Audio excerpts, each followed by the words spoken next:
Esta es la mañana en el continente americano. Cuando atardece en Europa y cae la noche en Asia. Así despierta el continente americano y transcurre el día y la noche en el resto del mundo. La mañana.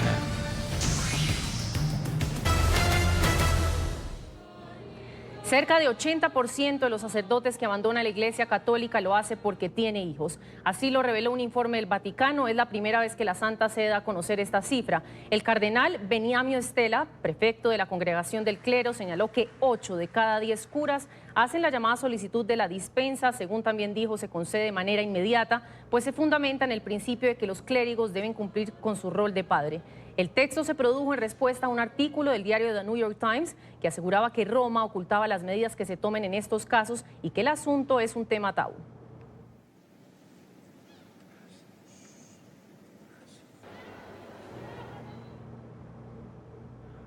Y vamos a saludar a esta hora en Buenos Aires, Argentina, Sergio Rubín, periodista religioso, escritor, autor de los libros Secreto de Confesión y El Jesuita. Buenos días, bienvenido a la mañana de NTN 24.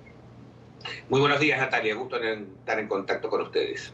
Comienzo preguntándole, la Congregación del Clero señala que 8 de cada 10 curas hacen la llamada solicitud de la dispensa, una cifra alarmante. Esta es una nueva crisis de la Iglesia Católica que el Vaticano habría ocultado por años, porque incluso el diario The New York Times ha revelado sobre la existencia de un documento justamente para mantener en secreto a sacerdotes que tienen hijos.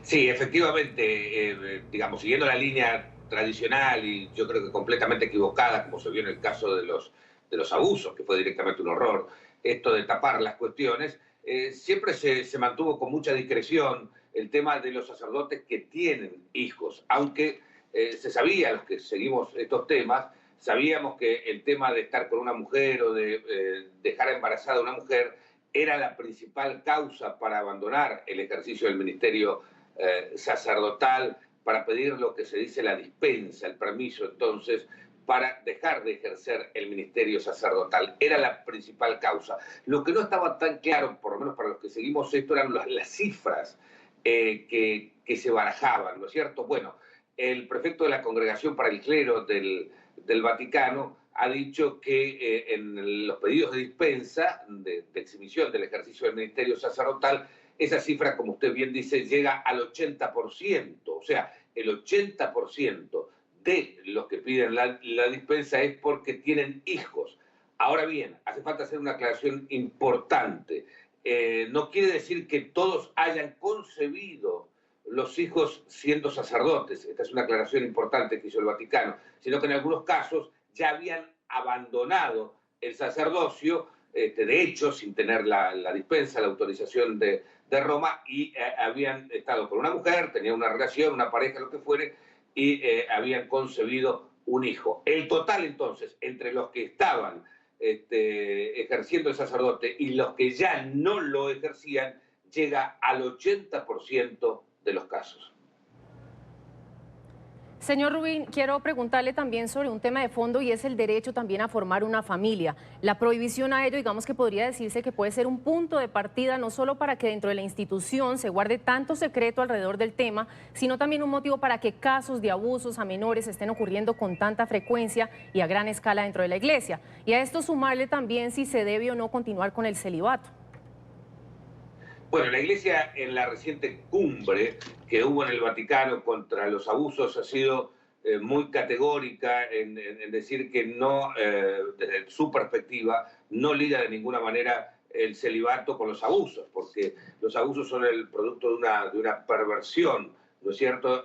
Alguien que está pervertido, alguien que está alterado, una persona, digamos, que está llevando adelante el celibato, tiene la exigencia del celibato y de pronto, bueno, siente que no lo puede manejar. En todo caso, lo natural y lo normal es que busque a una mujer mayor de edad o si es un homosexual, digamos, que busque una persona de su sexo, pero mayor de edad.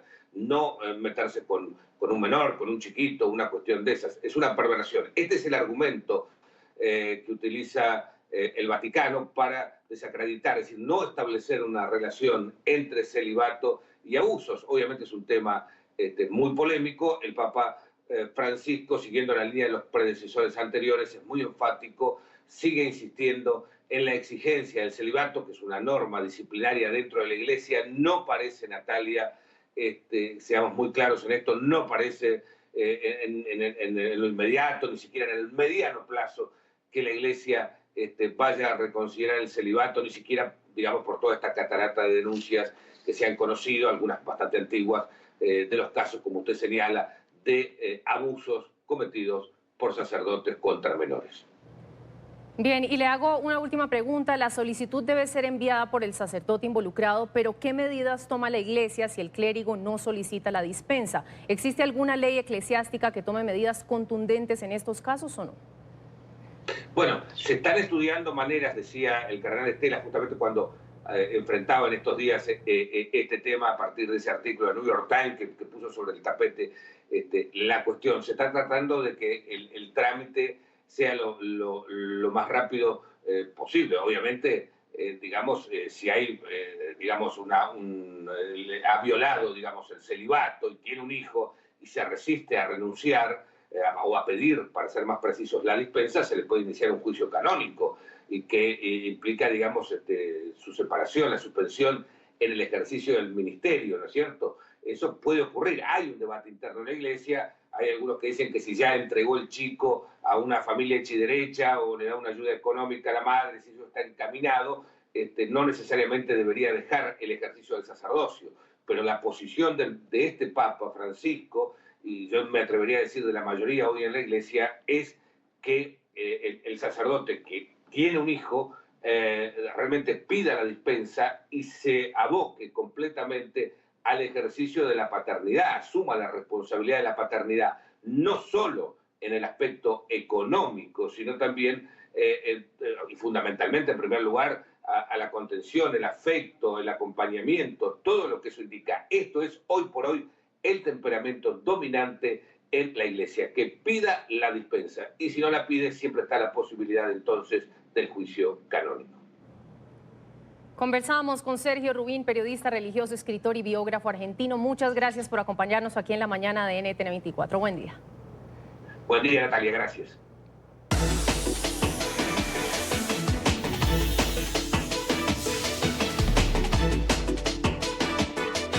Los periodistas de NTN 24 en Miami, Nueva York y Washington tienen a esta hora la agenda informativa de lo que es noticia en la Unión Americana. El presidente Donald Trump viaja hoy a Alabama para observar los daños causados por los devastadores y mortales tornados del pasado fin de semana. Al menos 23 personas, entre ellas 7 miembros de una misma familia, perdieron la vida tras el paso del violento fenómeno en el condado Lee, cerca de la frontera con Georgia. Carolina Valladares desde Washington nos tiene el reporte a esta hora. Carolina, adelante.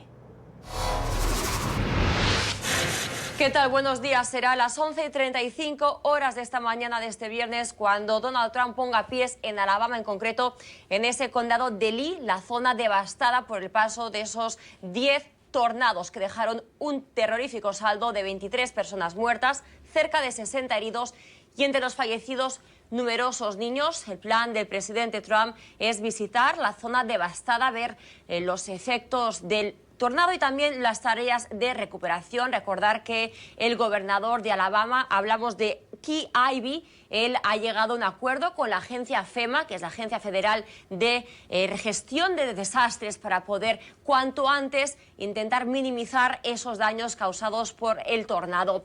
Alabama es un estado importante para el presidente Donald Trump. Hay 4.800.000 habitantes. La mayoría de ellos votan por los republicanos y es por ello que está también en la lista de preferencias del presidente, aunque eso se acostumbra a visitar zonas devastadas por fenómenos naturales como los incendios en California o anteriormente el paso del huracán Florence en el sur de los Estados Unidos. Esta visita de Trump además ha puesto de manifiesto que va a ayudar a que la agencia FEMA facilite esos recursos lo antes posible. Tendremos que esperar, por lo tanto, a que llegue el presidente esta mañana para conocer más información sobre las tareas de recuperación de estos tornados. Se reporte desde Washington, Carolina Valladares para NTN 24. Gracias, Carolina. Y el Fondo Monetario Internacional entregó nuevas declaraciones sobre Venezuela. La entidad adscrita al sistema de Naciones Unidas afirmó que la nación suramericana enfrenta uno de los problemas más complejos que se hayan visto en los últimos años de historia. En particular, preocupa el FMI la situación de la deuda venezolana. La noticia de esta hora con nuestro periodista Alejandro Rincón. Alejandro, un buen día.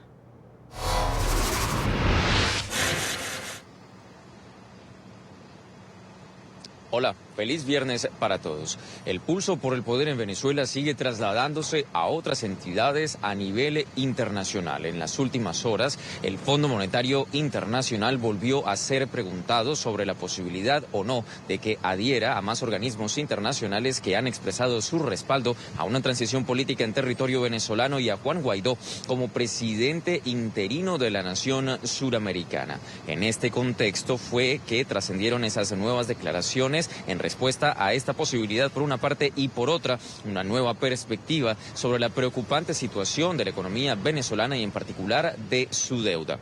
A continuación, las declaraciones entregadas por el portavoz del Fondo Monetario Internacional a propósito de su perspectiva actual sobre Venezuela. Bueno, claramente nosotros queremos referirnos con relación a todos los retos y a las dificultades que está enfrentando Venezuela. Y en particular quisiera mencionar lo que está pasando ahora mismo en Venezuela, porque es bastante complejo, es una de las situaciones más complejas que nosotros hemos visto de fondo. Creo que esta es una combinación de crisis, de comida y de nutrición, donde también hay una hiperinflación que ha desestabilizado absolutamente todo y ha debilitado la capacidad productiva humana. Así que creo que es una situación bastante compleja, una vez más. Así que al dirigirnos sobre estos retos en Venezuela, creemos que se requiere una voluntad muy fuerte por parte de las autoridades y un apoyo internacional también. A propósito de estas declaraciones, el director del Fondo Monetario Internacional para el Hemisferio Occidental, Alejandro Werner, declaró recientemente que, en caso de iniciarse formalmente un proceso de transición política en Venezuela, este organismo internacional está listo a destinar préstamos a Venezuela en un plazo máximo de 6 meses. Adicionalmente, en esas últimas declaraciones, Alejandro Werner también aseguró que el mal estado de la economía de la nación suramericana ha llevado a que se haya contraído en por lo menos un 50% en los últimos 5 años. Una mala cifra, una mala perspectiva que adhiere además a otra entregada recientemente por esta entidad, según la cual el estado de la hiperinflación en Venezuela ha alcanzado ya el 10 millones% y se espera que siga creciendo en los próximos meses.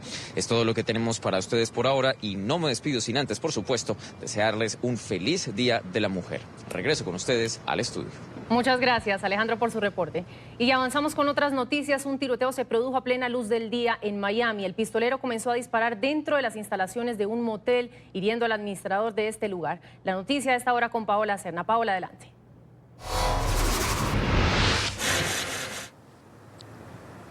Hola, ¿qué tal? Muy buenos días. Pues bien, los hechos ocurrieron alrededor de la 1 de la tarde en un popular motel ubicado en el sector de la Pequeña Habana. Esto es en el condado Miami-Dade. De acuerdo con lo que han declarado los testigos, el hombre entró a este motel, comenzó a disparar e hirió por lo menos en una ocasión al administrador en el tórax. Otro de los empleados de este motel 77 logró refugiarse y no sufrió ningún tipo de impacto. La policía alcanzó a oír los disparos que ocurrían al interior de este motel y varias patrullas llegaron para detener ahora al sospechoso. El herido fue trasladado al hospital Jackson Memorial. Esto dicen algunas personas que estuvieron presentes durante el momento del tiroteo.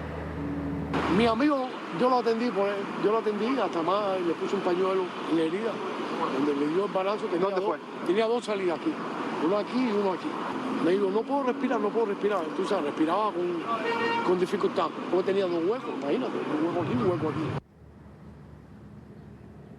Las autoridades continúan investigando para determinar por qué este hombre entró disparando a este motel. Se trataría de un hombre de alrededor de 50 años. La víctima se recupera actualmente en el hospital Jackson Memorial. Es la información desde Miami. Paola Serna. Continúen con más desde nuestros estudios centrales. Buen día. Gracias, Paola, por su reporte.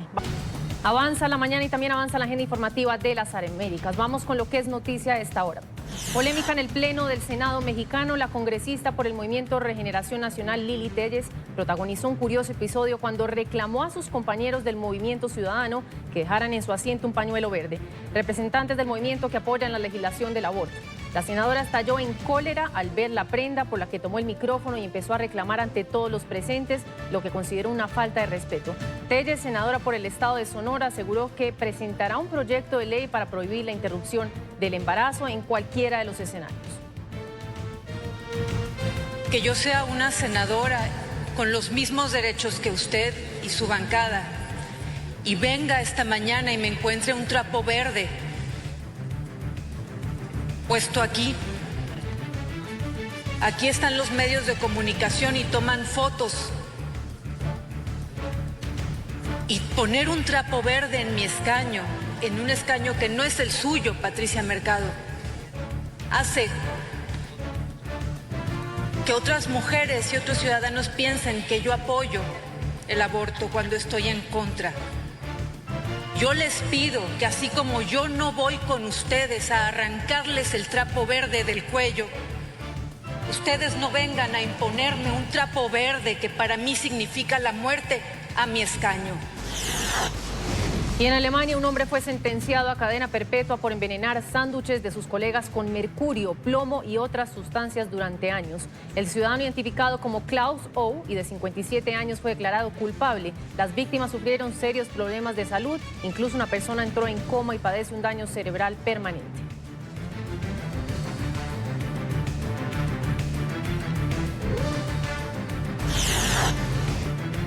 Una imagen sin precedentes. La NASA compartió a través de sus redes sociales estas sorprendentes fotografías. En ellas se aprecia la interacción de las ondas de choque de dos aviones supersónicos mientras viajan a toda velocidad. Se trata de dos T-38 de la Fuerza Aérea de los Estados Unidos durante un vuelo de prueba desde un centro de investigación en la base de la Fuerza Aérea Edwards en California. Las imágenes fueron capturadas desde un avión B-200 King Air de la NASA, que utiliza una nueva tecnología fotográfica que permite capturar 1.400 fotogramas por segundo.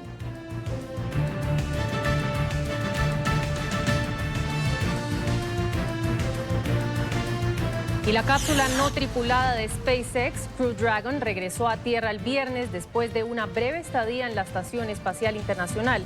El objetivo de la prueba es verificar que la nave sea confiable y segura para permitir a la NASA reanudar los vuelos tripulados desde suelo estadounidense.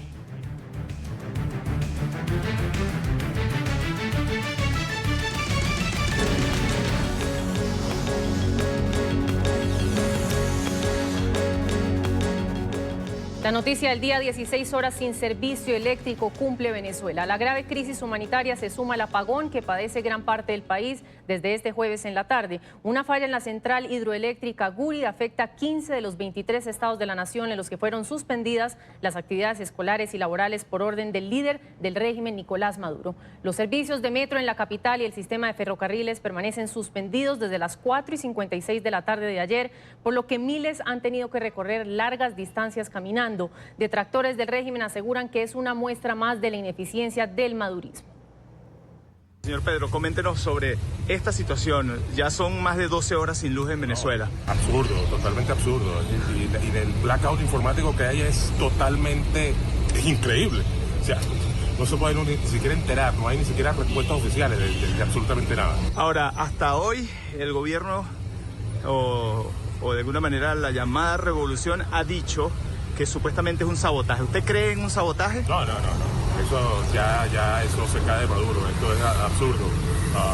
Todo, absolutamente todo es un sabotaje. No puede ser. ¿Qué pasó allí entonces? ¿Qué cree usted como ciudadano? Nada, el mantenimiento. No se ha hecho mantenimiento, no se ha hecho inversión, no se ha hecho absolutamente nada sobre el sector eléctrico. ¿Esto pudiera traer consecuencias? ¿De alguna manera pudiera incrementar la persecución? Mira, hasta allí no sé, pero es probable. ¿Hasta dónde tiene que caminar, señora? Yo voy hasta el silencio. ¿Cuántas horas más o menos se puede tardar de aquí a allá? Cónchale, más de 2 horas, 3 horas, amigo. Más caminando, porque tenemos que caminar fuerte, de allá hasta Propatio. Nosotros venimos de los cortijos y nada. ¿Cuántas horas lleva ya caminando? Como casi 1 hora. Casi 1 hora. ¿Usted, señora? ¿Qué opinión le merece que esta situación esté ocurriendo en Venezuela, un país con las reservas petroleras más grandes del mundo? Mire, la verdad es que no sé ni qué decirle, porque aquí realmente no funciona nada. Nada. Porque, ¿qué le puedo decir? El metro es un problema, el transporte, la inseguridad, tantas cosas, la comida. Claro, estoy gordita, pero la comida igual es fuerte, pues la situación en general. Sí. Pero este apagón, mira, no sé a qué atribuirse. No sé si la misma situación país, qué será, no sé. Ante esta situación, NTN24 justamente hizo un recorrido anoche por las principales avenidas de Caracas. Esto fue lo que grabó nuestra coordinadora de NTN24 Web Venezuela, Marjorie Méndez. Vamos a ver. Avenida Francisco de Miranda de Caracas, sin metro, sin transporte público, las personas intentan caminar hacia un destino seguro, hacia el este y el oeste de Caracas. No hay metro debido al apagón que se ha registrado en todo el país desde las 5:30 de la tarde, atribuido, según el ministro de Energía Eléctrica, a un sabotaje. Esa ha sido la excusa que ha dado el ministro. Información que seguramente llegará a ustedes después, porque tampoco se puede enviar datos. Las telecomunicaciones están completamente caídas en el país. Imágenes de completa penumbra que llevamos a ustedes desde Venezuela cuando falta un minuto para las 8 de la noche de este jueves 7 de marzo. 8 de la noche ya. Así está la gente cerca del metro Los Dos Caminos, la estación Los Dos Caminos del metro de Caracas. No hay transporte público en el país debido al apagón. Y vamos a hacer contacto a esta hora con Oliver Fernández. Como lo mencionábamos, Venezuela lleva más de 16 horas sin energía. Una vez más, el régimen señala a Estados Unidos. Delcy Rodríguez ya ha señalado incluso que el senador Marco Rubio estaría detrás de todo esto. Oliver, un buen día. Le pregunto cuál es la situación a esta hora en Caracas. Un buen día para ti, Natalia, y a todos nuestros televidentes. Bueno, la situación sigue siendo un caos total. No hay transporte público, no hay metro. El metro de Caracas que traslada aproximadamente más de 1.500.000 personas por día, pues esas personas han tenido que, en algunos casos, caminar, en otros, por supuesto, quedarse en sus casas, porque lamentablemente las oficinas no todas cuentan con planta eléctrica para poder trabajar. Sin embargo, ya, como tú muy bien lo dijiste, la llamada Revolución Bolivariana ha atribuido este apagón supuestamente a un sabotaje.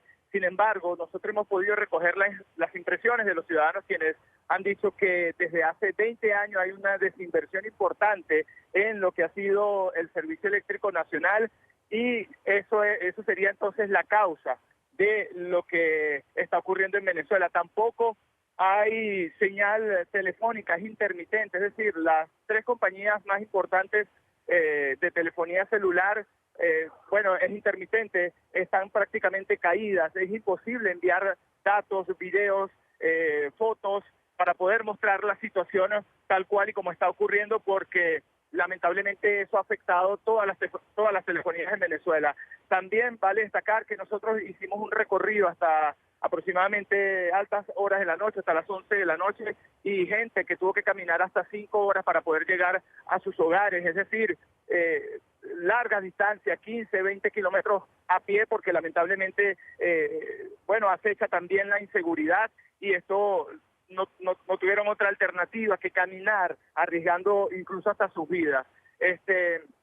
Más temprano también el presidente interino de Venezuela, Juan Guaidó, dijo que eso también era producto de la desinversión, que se habían robado todo el dinero de la nación, y esto es lo que ha traído como consecuencia no solamente en el caos de la luz eléctrica, sino también de la comida, de las medicinas, y que siempre el gobierno o lo que ha sido la llamada Revolución Bolivariana ha tratado de buscar culpables y nunca asume la responsabilidad de lo que está ocurriendo en Venezuela. También vale destacar que la inseguridad la noche de este jueves fue terrible, porque hay mucha gente que se está quejando que incluso fueron asaltadas mientras caminaban hacia sus hogares, porque lamentablemente el gobierno o la llamada Revolución había dicho que estaban desplegados los cuerpos de seguridad del Estado, y la verdad que no no fue suficiente para tratar de controlar el AMPA. Recordemos que vivimos también en una de las ciudades más peligrosas del mundo y de alguna manera, si están sin luz, pues es un caldo de cultivo para que se incremente no solo los asaltos no solo los asaltos, sino también la violencia en Caracas. A esta hora, bueno, ya Delcy Rodríguez, una representante de la revolución, ha dicho que se suspenden las clases, pero es que las clases igual no iba a haber clases, porque cómo se trasladan las maestras, cómo se trasladan los niños a los colegios si no hay transporte para poder llegar a sus escuelas o para poder llegar a sus hogares. También vale destacar, y muy importante esta situación, recordemos que Venezuela vive una escasez sin precedentes de alimentos. Las personas también se han quejado porque, a la mayoría se les está dañando la comida en sus casas porque lamentablemente no tienen refrigerador para poder mantenerla. Es decir, mucha comida se puede dañar. Son, recordemos, 22 estados del país los que sufrieron este apagón y hasta ahora, hasta este momento, todavía no se ha dado respuesta. Anoche, el ministro de Energía Eléctrica decía que se iba a reparar en 3 horas este daño y ya van 16 horas. Es decir, se ha multiplicado el tiempo que ha dado para esta recuperación del servicio eléctrico y lamentablemente, Natalia, seguimos sin luz en Venezuela. El país está apagado. Oliver, sí, de acuerdo, te interrumpo un segundo. Muy bien resumidas que Venezuela en este momento se encuentra en un punto crítico de caos tras este apagón. Pero quiero preguntarte sobre otro punto también fundamental y es el tema de la salud. ¿No es cierto? Tantos hospitales llenos de tantos pacientes enfermos que necesitan atención de primera necesidad. ¿Sabes si se han tomado algunas medidas al respecto? ¿Qué está pasando con esta gente que necesita atención de primera mano? Sí, Natalia, bueno, lo que se está haciendo es referir a los pacientes que necesitan servicio eléctrico para poder, respiradores y este tipo de insumos y de servicios, los están refiriendo a los hospitales que de alguna manera tienen planta eléctrica. Pero recordemos que hicieron varias personas precisamente.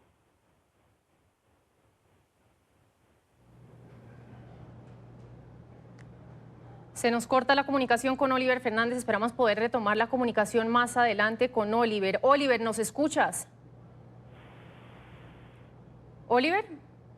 Bueno, avanzaremos con otro tema. El director de Migración Colombia recorrió la frontera sur del país para verificar precisamente la situación de los venezolanos que intentan cruzar hacia Ecuador. Con los controles del país vecino son muchos los migrantes que están cruzando por las trochas. Los pasaportes tendrían vigencia hasta de 2 años después de su fecha de expiración. A partir de la expiración de los pasaportes, los migrantes venezolanos tendrán de manera automática renovados sus pasaportes por 2 años más. Para entrar a Colombia, transitar por Colombia y salir de Colombia. Adicionalmente para los demás trámites que requieran migratoriamente, por ejemplo, la obtención de visa. Invitó a los países vecinos para tomar decisiones que beneficien a esta población migrante. Tenemos que ayudar a esta población que hoy más que nunca necesita de todos y cada uno de nosotros. Estas personas están migrando de su país no por gusto. Son cerca de 3.000 niños que están sin estudiar y no cuentan con ayuda humanitaria. En Colombia se habilitarán puertas automáticas para agilizar el paso fronterizo. Una migración biométrica por iris y van a poder salir de Colombia por este punto, por Rumichaca, por unas esclusas, por una migración automática. Los venezolanos agradecieron a Colombia por estas medidas. Felicito esa decisión por todos mis hermanos venezolanos. Las autoridades colombianas han aumentado los controles migratorios para evitar que delincuentes se aprovechen de los migrantes que intentan cruzar hacia Ecuador. En otras noticias, el pollo sintético ha sido creado a partir de células madre y pronto comenzará a ser vendido en Estados Unidos y los mercados del mundo. En Colombia, la Federación Nacional de Avicultores ve el producto como una necesidad alimentaria a la humanidad, pero cree que está lejos de ser servido en restaurantes y mesas familiares. Una vieja predicción futurista de ciencia ficción se hace real hoy cuando una empresa estadounidense de alimentos invita a comer pollo creado en laboratorio.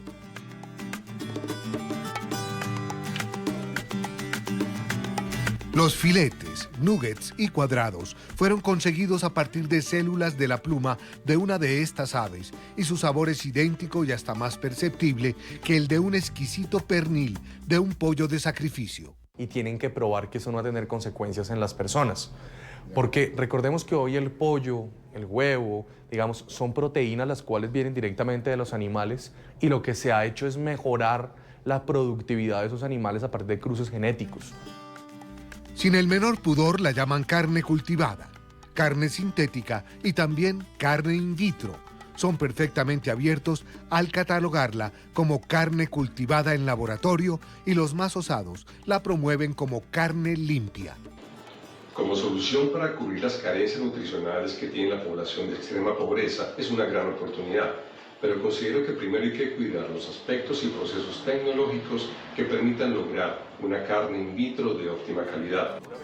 En Colombia, la Federación Nacional de Avicultores la ve venir, pero aún muy lejos.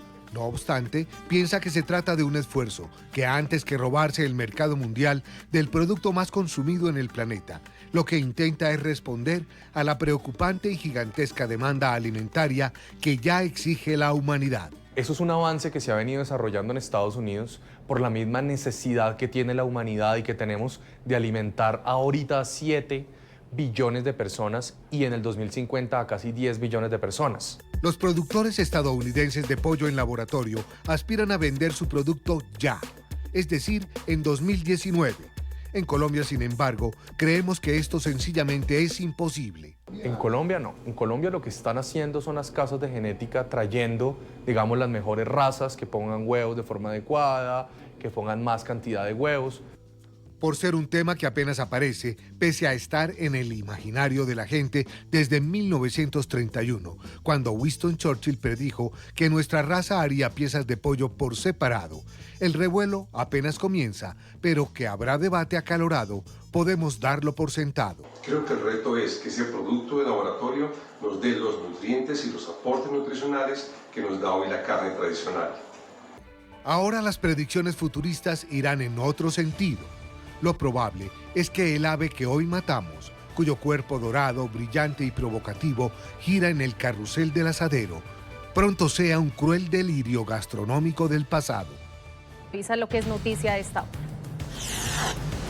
Grave accidente de tránsito en México. Al menos 25 migrantes centroamericanos murieron y otros 29 resultaron heridos cuando el camión en el que viajaban se volcó. Según información de las autoridades, el accidente ocurrió a las 6 de la tarde de este jueves en una carretera del estado de Chiapas, fronterizo con Guatemala.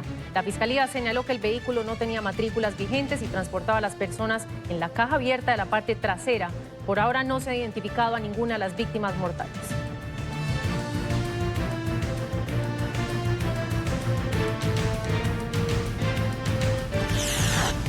Y el enviado especial de Estados Unidos para Venezuela, Elliot Abrams, aseguró que el gobierno de Donald Trump no está negociando con Cuba para facilitar la salida de Nicolás Maduro del poder.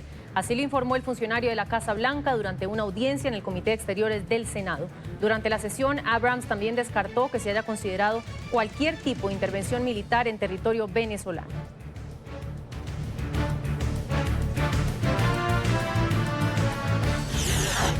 Y siguen las reacciones tras la expulsión de Venezuela del embajador alemán Daniel Kriener. En un comunicado, la Unión Europea condenó la decisión del régimen de Nicolás Maduro respecto al diplomático que abandonó territorio venezolano este jueves.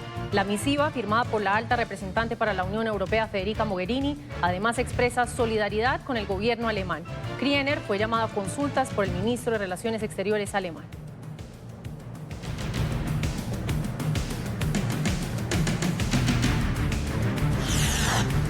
Paul Manafort, el ex jefe de campaña del ahora presidente Donald Trump, fue condenado a 3 años y 11 meses de prisión. Manafort fue encontrado culpable de 8 delitos de fraude. La condena no tiene relación con las actividades que desempeñó como jefe de la campaña de Trump, aunque es producto de la investigación sobre la trama rusa que encabeza el fiscal especial Robert Mueller.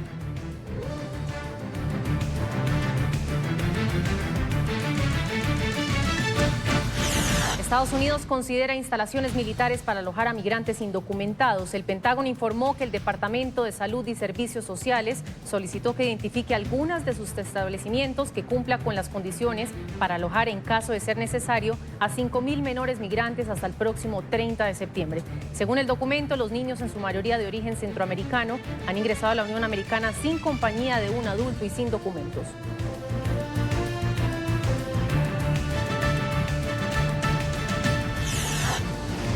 La alcaldía de la capital de Colombia volvió a declarar alerta por los altos niveles de contaminación del aire. Según las autoridades, hay un alto riesgo para la salud de los habitantes. Según la alcaldía de Bogotá, los altos niveles de contaminación se deben a factores meteorológicos como el intenso verano y los incendios forestales. Como medida de prevención, recomienda a los niños, adultos mayores, mujeres en embarazo y personas con enfermedades respiratorias el uso de tapabocas y evitar realizar actividades físicas al aire libre.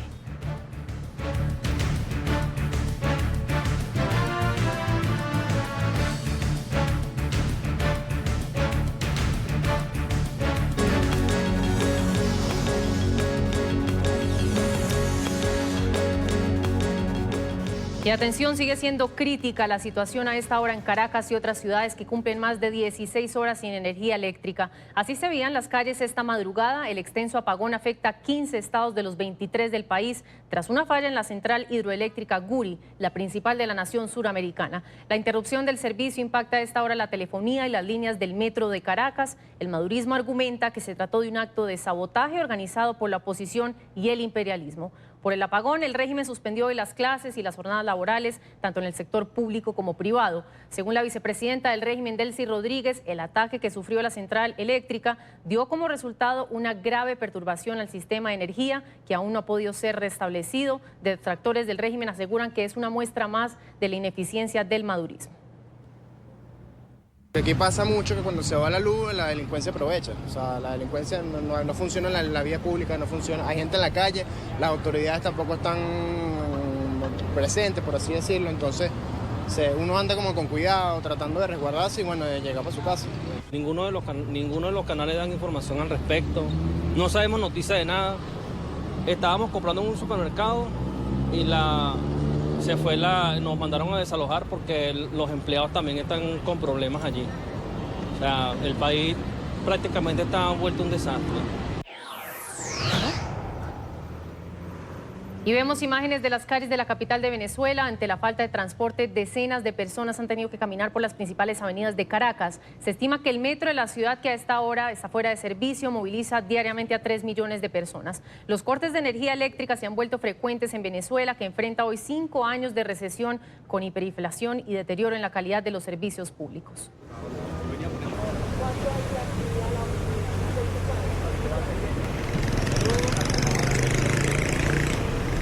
Y mientras miles de ciudadanos padecen el apagón, el régimen de Nicolás Maduro asegura que la falta de servicio eléctrico es consecuencia del sabotaje del imperialismo. El ministro de Comunicación e Información, Jorge Rodríguez, acusó al senador estadounidense Marco Rubio de ser el responsable de la falta de la luz en la nación suramericana. Vamos a escuchar. Qué casualidad que menos de 3 minutos después de que se diera el sabotaje criminal técnico contra nuestro sistema de generación en Guri, aparece el dueño de los lacayos de la violencia aquí, el señor Marco Rubio, publicando un tuit donde decía: se queda sin suministro eléctrico Venezuela. El dueño de esos lacayos, que inmediatamente después empezaron a repetir marionetas como son, pues curiosamente o ejerciendo la facultad de la adivinación, anticipó que se iba a dar una situación de falla eléctrica, que no fue tal falla, fue un sabotaje perpetrado por aquellos que están desesperados, por aquellos que intentaron agredir la frontera y fueron detenidos por la determinación del pueblo de Venezuela, de nuestra Fuerza Armada Nacional Bolivariana y de nuestro presidente Nicolás Maduro. De inmediato, el senador Marco Rubio respondió en su cuenta de Twitter a estas acusaciones. El senador republicano aseguró que él no es el malo de esta película. Vamos a ver. No, este no es el doctor malo de la película Austin Powers. Esto es el Caracas sube y baja de Jorge Rodríguez, el ministro de Información del régimen de Maduro, revelando cómo yo personalmente saboteé una planta hidroeléctrica y causé un apagón masivo a nivel nacional. Y el secretario de Estado Mike Pompeo también se refirió al apagón en Venezuela a través de su cuenta en Twitter. Aseguró que próximamente lo que no habrá en el país es el régimen de Nicolás Maduro. El apagón y la devastación que afecta a los venezolanos comunes y corrientes no se debe a los Estados Unidos, no es por Colombia, no es Ecuador o Brasil, Europa o cualquier otro lugar. La escasez de energía y el hambre son el resultado de la incompetencia del régimen de Maduro. Las políticas de Maduro no traen nada más que oscuridad. Sin comida no hay medicina, ahora sin poder, a continuación nada de Maduro. Y vamos a saludar nuevamente a esta hora a Oliver Fernández, nuestro corresponsal en Caracas. Oliver, las comunicaciones son difíciles a esta hora por este apagón masivo. Le preguntábamos hace unos minutos sobre el drama humanitario en medio de este apagón, pacientes en hospitales que necesitan servicios vitales para mantenerse con vida. ¿Qué medidas están tomando los hospitales de Caracas para solventar la crisis? Oliver, adelante. Hola Natalia, bueno, la situación sigue siendo muy confusa, sobre todo para los enfermos, los que necesitan electricidad para poder resguardar sus vidas, como te decía.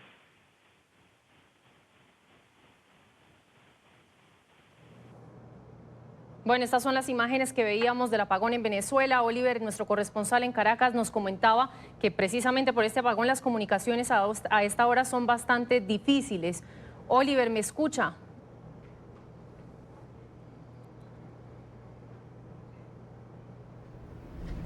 Venezuela cumple más de 16 horas sin luz, hospitales. Ya, me dicen que tenemos a Oliver Fernández otra vez con nosotros. Oliver, ¿nos escucha?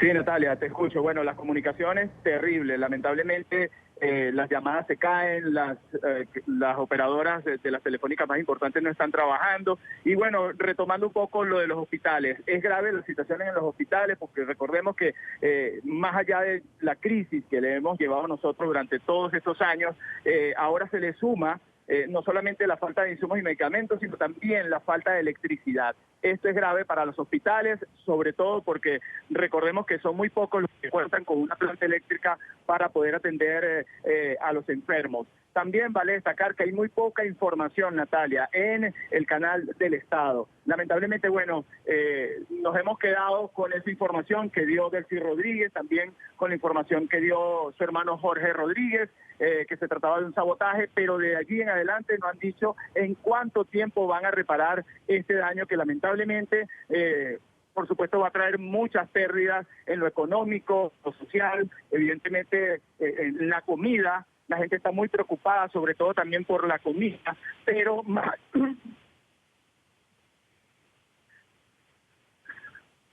allá de todo eso, Natalia, también tiene que ver con la seguridad. Es decir, es prácticamente un país apagado, un país que no está funcionando porque sencillamente hubo una falla en su planta principal, que es la planta del Guri, una de las más grandes del mundo, y hoy lamentablemente ha sido vulnerada por esta desinversión que se ha presentado durante todos estos años. Pero Natalia, vamos a tratar de conversar con una persona que tenemos acá que conversar con nosotros.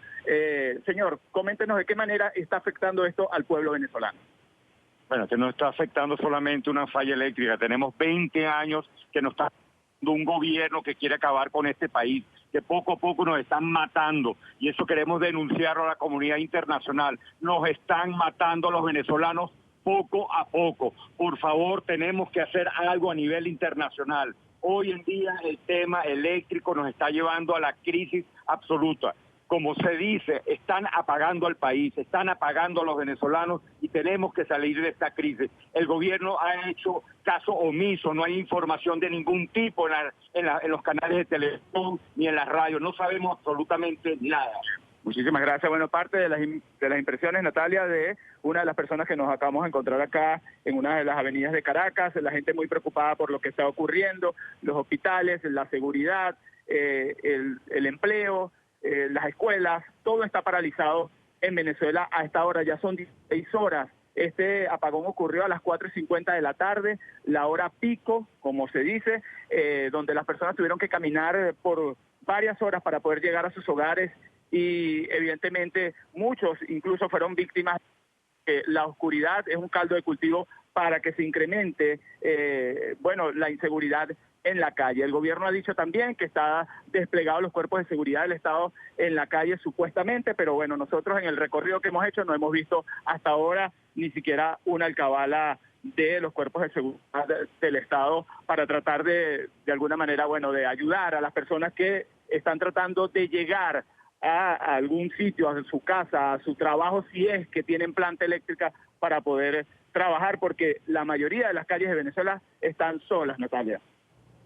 Así es, Oliver, pues muchas gracias por su reporte. Sin duda estaremos atentos a lo que ocurra a lo largo del día en Venezuela con este apagón. Muchas gracias.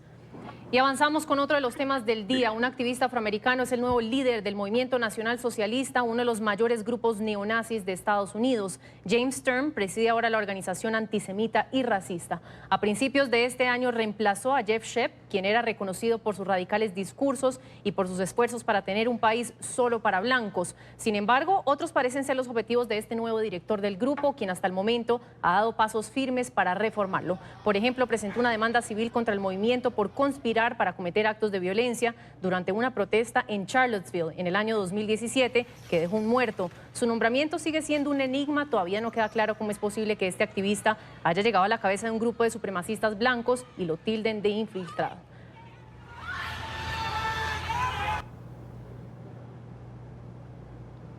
Vamos a saludar a esta hora en California, Estados Unidos, a James Stern, presidente del Movimiento Nacional Socialista de Estados Unidos y escritor del libro Mississippi Still Burning. Buenos días y bienvenida a la mañana de NTN 24. Muy buenos días. Quisiera preguntarle primero cómo es que llega un afroamericano a liderar uno de los mayores grupos antisemitas y racistas de los Estados Unidos, porque a primera vista cuesta creerlo en un país donde todavía vemos que son recurrentes actos de odio y discriminación.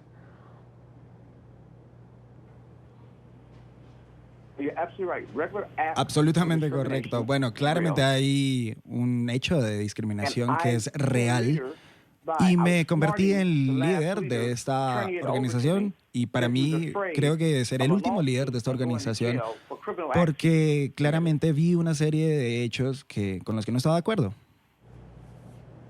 Como bien lo decíamos, Stern llega a presidir la organización para reformarla. ¿Cómo sería este proceso? ¿Cómo ve usted las cosas? ¿Se avecina o no un cambio social? ¿Cómo ve usted la tarea, por ejemplo, de poder cambiar un grupo que durante tantos años ha promovido una propaganda racista en la Unión Americana?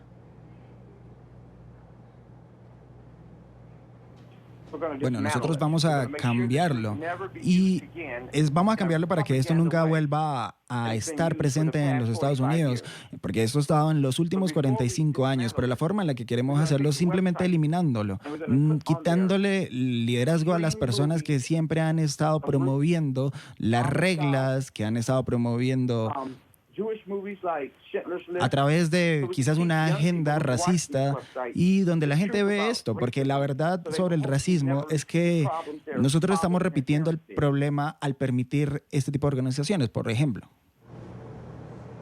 Vemos que cuando el grupo estaba al frente de Jeff Shep se cometieron actos de violencia. Es el caso, por ejemplo, de lo que sucedió en 2017 durante las manifestaciones Unite the Right que tuvieron lugar en Charlottesville, en Virginia, y que al final terminó dejando un muerto. Yo le pregunto entonces, ¿cómo puede una organización como esta desligarse o desprenderse de esta imagen de seguir incitando a la violencia, como lo ha asegurado el propio Stern, y pues que no ha sido positivo para este grupo? Claramente nosotros creemos que todo lo que sucedió en Charlottesville es un hecho repudiable que simplemente se ha reproducido por gente muy joven, además, que se caracteriza y que se identifica con eso. Así que necesitamos asegurarnos de que estos grupos sean condenados porque están en lo incorrecto. La idea es que esto no vuelva a suceder, por supuesto, porque no podemos usar la violencia para argumentar este tipo de hechos. Señor Stern, le hago una última pregunta. ¿Tiene realmente sentido que este tipo de organizaciones continúen?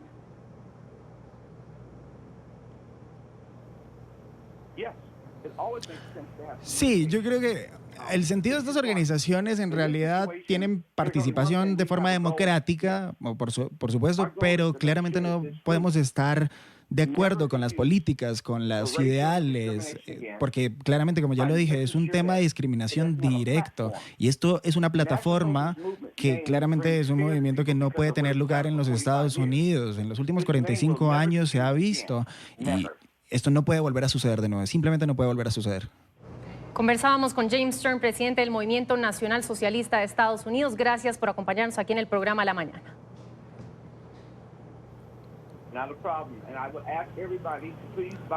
No es problema, para mí es un honor estar con ustedes. Les invito a leer el libro que también está en Amazon. Hoy también está en mi página web, a donde ustedes pueden encontrar también mucho más acerca de esta historia. Muy bien.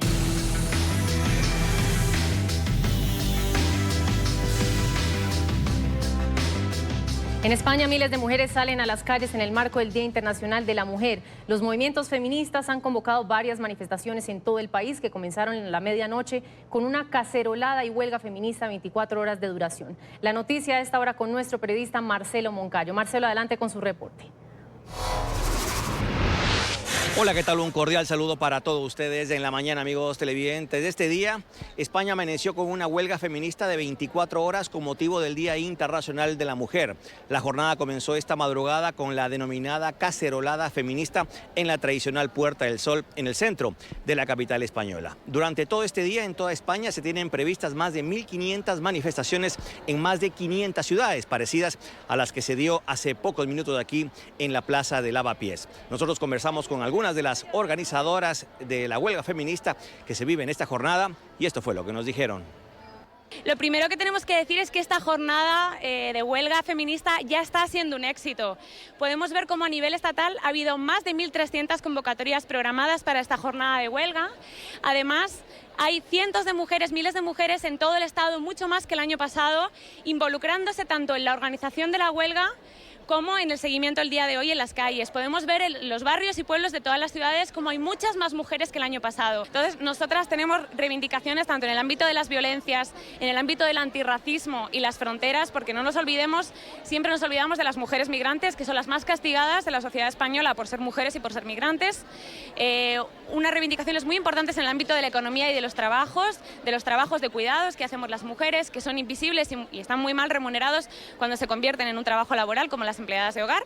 Por supuesto, en el ámbito de los cuerpos y los derechos sexuales y reproductivos. Son, digamos, como el paraguas amplio dentro del que entran todas las reivindicaciones del movimiento feminista. Televidentes de la mañana, y esta jornada terminará con una multitudinaria marcha aquí en la capital española que comenzará en la Plaza de Atocha y terminará en la Plaza España. Esta gran marcha será secundada también en otras ciudades. Aquí será multitudinaria y participarán distintas organizaciones feministas. También algunos partidos políticos que quieren estar ahí, pese a que muchos no comparten el manifiesto que se está leyendo en distintas concentraciones, un manifiesto que tiene tintes de ideología de izquierda. Por eso lo han criticado algunos partidos de derecha que consideran que los movimientos de izquierda se han apoderado del Día Internacional de la Mujer. Este es el informe para la mañana. Sigan ustedes con más aquí en NTN 24. Hasta pronto. Gracias, Marcelo.